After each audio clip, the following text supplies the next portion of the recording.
हिरण्यकश्यप बार बार कहता कि मेरा बेटा मेरी पूजा करे, भगवान की हरि की ना करे। तो हिरण्यकश्यप की एक बहन थी जिसका नाम क्या था? लोग कहते हैं होलिका, कहते हैं ना, लेकिन होलिका नहीं था। आज जानिए आप, जो हिरण्यकश्यप की बहन थी यानी प्रहलाद की बुआ, उनका नाम होलिका नहीं था, उनका नाम था टूंडा। महापुराण में दिया है कि उनका नाम था टूंडा। टूंडा टूंडा हिरण्यकश्यप की बहन का नाम, यानी प्रहलाद की बुआ का नाम टूंडा था।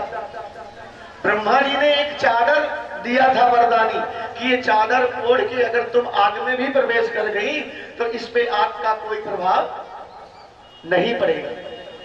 तो हिरण्यकश्यप ने कहा कि हे टूंडा, तू ओढ़ करके पूर्णिमा में बैठ जा, इसको लेकर के ऐसे जो है होलिका में बैठ जा, ताकि ये मर जाए, जल जाए और तू तो बची रह जाएगी। टूंडा प्रहलाद को लेके बैठ गई, लेकिन अंदर उन्होंने बदल लिया।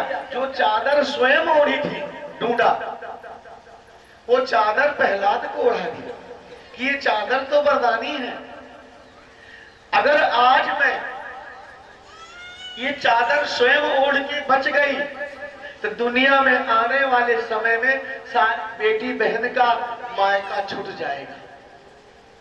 टूंडा ने कहा, टूंडा ने बलिदान दिया कि आने वाले समय में अगर मैं आज स्वयं बच जाती हूँ, भतीजे को नहीं बचाती हूँ, तो आने वाले समय में दुनिया में सारी बेटियों का मायका छूट जाएगा, क्योंकि माता पिता के बाद कोई उन्हें पूछेगा नहीं। अगर आज मैं भतीजे को बचा देती हूँ तो माता पिता के ना रहने पर भी हमारा मायका बना रहेगा, हमारी भाभी, हमारी भैया, कोई नहीं तो भतीजा जरूर पूछेगा। और देखिए, बुआ आती है मायके तो किसी के लिए नहीं लाती कुछ भले, लेकिन भतीजा भतीजे तो उसके लिए जरूर लाती है।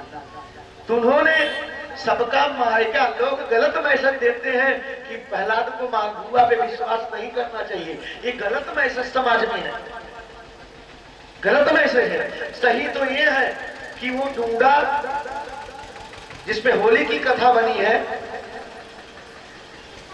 वो चादर प्रहलाद को उड़ा दिया और लेकर के बैठ गई होली में, और भगवान को याद करते हुए भगवान की होली, और लोग कहते हैं होली होली होली, कहते हैं होली आ गई होली, और अपने भतीजे को बचा लिया, वो चादर उड़ाया जो वरदानी। ये कथा है सही जो है। और अच्छाई पे बुराई पे अच्छाई की जीत। तो आप भी इस होली शिव गुरु महादेव के भक्ति का रंग ऐसा अपने ऊपर लगाइए, ऐसा भक्ति का रंग लगे कि भोले बाबा से विनती करो कि ऐसा भक्ति मुझे प्रदान कर दो, ऐसा भक्ति का रंग लगे कि जीवन भर वो भक्ति का रंग उतरे ना, और भक्ति मिल जाएगी तो मुक्ति मिल जाएगी। तो भोले बाबा से विनती करिए। देखिए भोले बाबा कैसे पड़े हैं यहाँ पे। भोले बाबा तो हमेशा मस्त रहते हैं।